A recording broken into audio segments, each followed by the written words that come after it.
ketemu lagi di podcast kesehatan bersama Dr. Eka. Oke, nah teman-teman, sekarang kita mau ngebahas tentang obat herbal. Ini kan banyak banget ya kalau di Indonesia tuh yang menggunakan obat herbal, karena di Indonesia kaya akan rempah-rempah, alamnya itu banyak banget sumber dayanya, dan juga banyak banget pilihan tumbuh-tumbuhan yang bermanfaat juga untuk tubuh kita. Nah, aku sekarang mau bahas nih tentang gimana sih sebetulnya tips memilih obat herbal yang baik dan benar.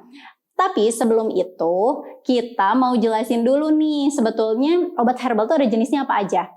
Nah, dimulai dari obat herbal tradisional itu, jadi sebetulnya obat herbal itu terbagi menjadi dua ya teman-teman. Obat herbal tradisional dan obat herbal non-tradisional. Apa sih bedanya?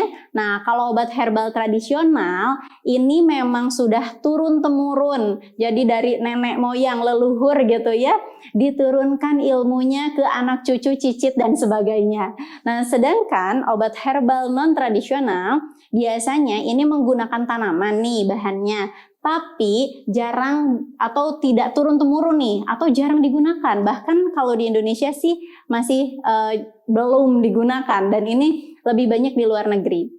Nah, sekarang kita lebih bahas ke obat herbal tradisional dulu ya, karena obat herbal non-tradisional ini tidak digunakan di Indonesia.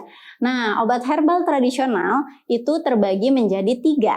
Ada obat herbal terstandar, ada fitofarmaka, dan juga jamu.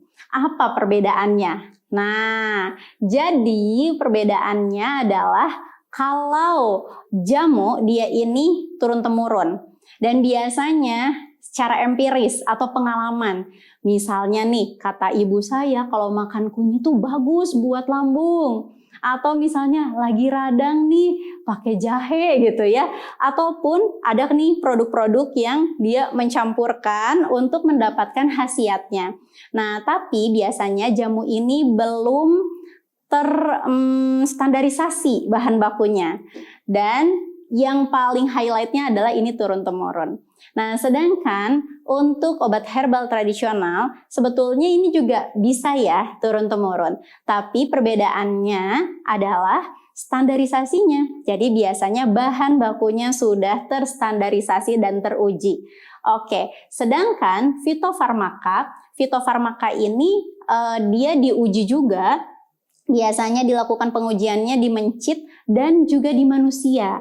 Nah, serta untuk fitofarmaka ini sediaan bahan bakunya diuji, sediaan kemasannya setelah jadinya pun diuji. Itu perbedaannya. Jadi teman-teman kalau mau pilih herbal kayak gimana tuh? Yang terpenting udah ada BPOM-nya ya teman-teman, jangan lupa, karena berarti kalau sudah ada BPOM sudah terstandarisasi. Atau teman-teman juga lihat nih labelnya yang mana? Jamu, OHT, atau fitofarmaka. Seperti label di atas ini ya. Nah, jadi teman-teman boleh nanti lihat ya labelnya ini termasuknya yang mana nih. Dan jangan lupa lihat dulu kadaluarsanya. Jangan-jangan kadaluarsa. Nah, itu tuh yang harus dicek juga. Jadi itu tipsnya buat teman-teman kalau mau menggunakan obat herbal. Dan kalau udah ada BPOM-nya, insya Allah aman ya teman-teman.